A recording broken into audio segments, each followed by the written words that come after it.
So I've been getting a lot of critical comments on my Saba Black Sheep response regarding the concepts of archetypes in the Amazing Digital Circus, specifically regarding my disagreement with Saba's argument that archetypes in writing are a bad thing. Allow me to play a clip from the video to recap, though feel free to skip to this timestamp if you don't need a refresher. Hasbro No Tao and Hell of a Boss aren't bad, but they are mid and kinda past the decade of their audience.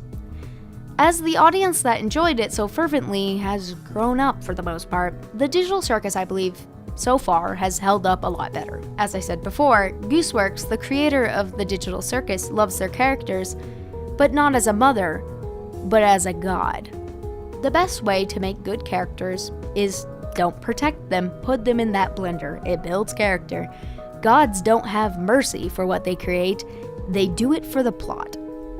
The Digital Circus has held up with keeping its characters detached from the super common archetypes. The only one that falls into a particular archetype is Jax, but Jax, I believe, is a little more interesting as he pushes the boundaries a lot more. He isn't just a bad boy with a heart of gold, he's a bad person with avoidant attachment tendencies. And him vaguely falling into an archetype makes a lot more sense now, given the Guns episode where he tells Pomni to forget her humanity and embrace the absurdity of the cartoonish environment they've been forced into. As I said before, you argue Hazbin Hotel is poorly written because its cast are archetypes, but then hold up TADC as good indie writing despite its characters also being archetypes. Ragatha's the cheerful one, Gangle's the sad one, Kinger's the crazy one, Zubal's the grumpy one, and you are the one who hasn't figured that out yet. The issue isn't the concept of an archetype being in a story is bad, but that it's just the archetype that makes up a character that is bad. TADC's casts are archetypes, yes, but like you said with Jax, he is written with depth, just like the rest of the cast. The biggest example being Ragatha because she is not just the cheerful archetype. It is the very fact that she is so cheerful that she falls into a trap of being a toxic positivity character that creates drama and tension for the rest of the cast, like with Pomni growing distant with her, Jax not believing she's sincere, and Gangle and Zubul choosing not to interact with her at all. Hazbin Hotel may not always succeed in giving its archetypes that same level of nuance, but your argument that archetypes themselves that make a story bad is directly contradicted by your own praise of TADC, which thrives on archetypes given depth. Now, the issue that many people had with that clip was that people think that I am 100% agreeing with Jax's statement about everyone in the circus being archetypes, in order to make my point against Saba. Well, that's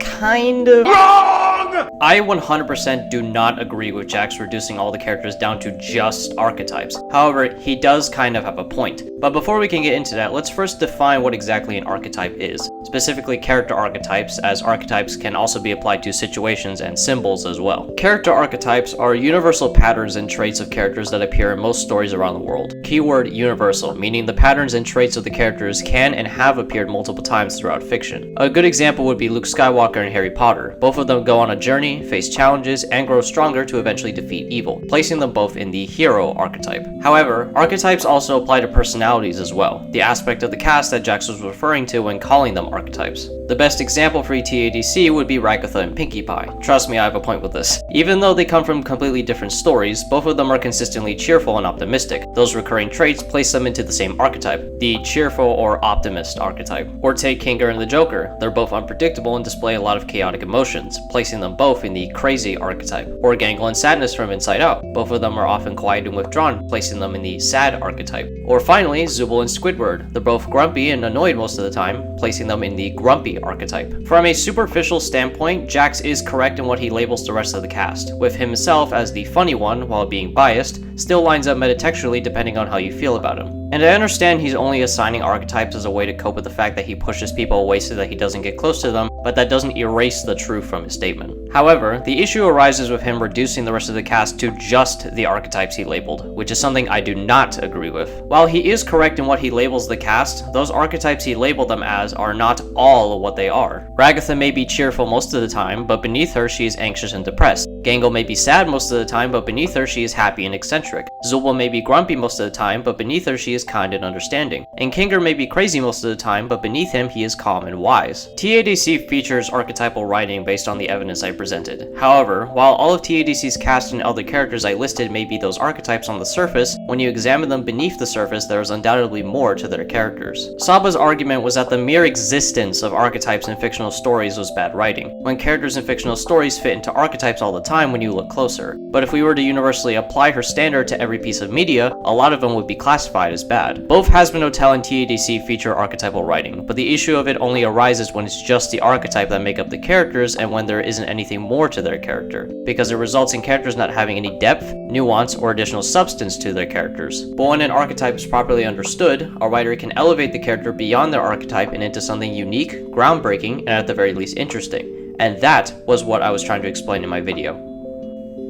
Well, that was a lot to take in, but for the record I have no ill will towards anyone that criticized me. I am simply making this video to clarify the point that I made that in retrospect could have been explained more clearly. But with that being said, that's the end of this video. Let me know your thoughts down in the comments below and I'll see you on the next video.